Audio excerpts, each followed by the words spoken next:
नमस्कार दोस्तों, मैं हूं नक्स और आप देख रहे हैं भारत की मिस्ट्री, जहां हम अनकवर करते हैं भारत के रहस्यमय किस्से जो आज भी लोगों के दिलों में जिंदा है। आज मैं आपको लेकर चलूंगा राजस्थान के उस गांव में जहां सैकड़ों साल पहले एक ऐसा श्राप लगा था जिसने पूरे गांव को हमेशा के लिए मिटा दिया। उस गांव का नाम है कुलधरा।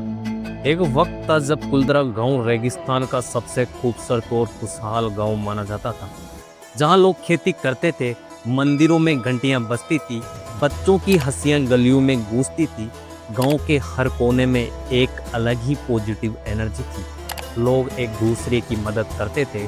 त्योहारों पर पूरा गांव एक परिवार बन जाता था। लेकिन किसे पता था कि यही खुशहाल गांव एक दिन इंडियाज मोस्ट हाउंटेड पैलेस बन जाएगा। एक रात गांव में सन्नाटा सा छा गया। आसमान से जैसे कोई बिजली गिर गई और हवा में कुछ अजीब बेचैनी महसूस होने लगी। लोगों ने सोचा शायद मौसम का असर है, लेकिन असली तूफान तो आने वाला था। एक इंसान की वासना, सत्ता की भूख। उसका नाम था सलीम सिंह, जोधपुर का मंत्री, ताकतवर लेकिन निर्दय। वो कुलधरा गांव की एक लड़की से प्यार नहीं बल्कि उसकी खूबसूरती का दीवाना था। उस लड़की का नाम था पद्मावती।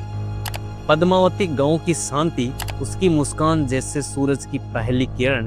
हर कोई उसका सम्मान करता था, लेकिन सलीम सिंह ने उससे पाने की ठान ली थी। उसने गांव वालों को धमकी दी थी, अगर पद्मावती मेरी नहीं हुई तो मैं इस पूरे गांव को मिटा दूंगा। गांव के लोग डर गए, लेकिन किसी ने भी अपनी बेटी की इज्जत के साथ समझौता नहीं किया।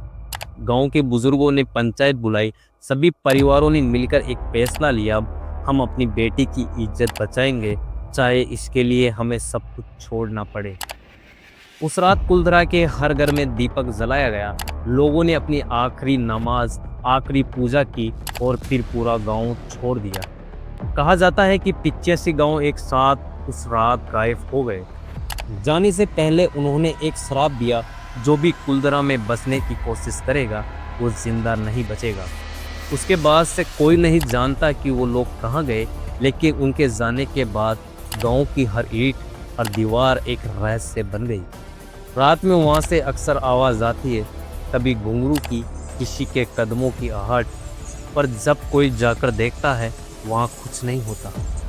आज भी कुलधरा को हॉन्टेड विलेज कहा जाता है। दिन में वहाँ सैलानी आते हैं, लेकिन सूरज ढलते ही सभी चले जाते हैं। कई लोगों ने कोशिश की वहाँ रात बिताने की, लेकिन किसी ने पूरी रात काटी नहीं। कभी किसी को हवाओं में सरगोशियाँ सुनाई देती है, कभी दरवाजे अपने आप खुलते बंद होते हैं, और कभी अचानक कोई अजीब ठंड का झोंका शरीर को सुन्न कर देता है। शायद वो गांव आज भी अपनी बेटी की रक्षा कर रहा है। दोस्तों सोचिए, एक गांव जिसने अपनी इज्जत के लिए अपना सब कुछ कुर्बान कर दिया।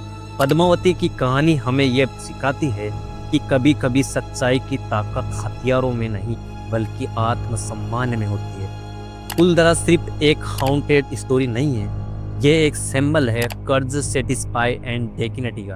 अगर आप कभी राजस्थान जाएं तो कुलधरा की गलियों में एक बार जरूर जाइएगा। आपको वहाँ की खामोशी में भी एक कहानी सुनाई दे, और शायद वो कहानी कहेगी, हम गए नहीं हैं, बस इतिहास बन गए हैं। अगर आपको ये कहानी पसंद आई तो वीडियो को लाइक करें, शेयर करें और हमारे चैनल भारत की मिस्ट्री को सब्सक्राइब करना ना भूलें। मैं नक्स, फिर मिलेंगे एक नई मिस्ट्री के साथ। तब तक के लिए जय हिंद, जय भारत।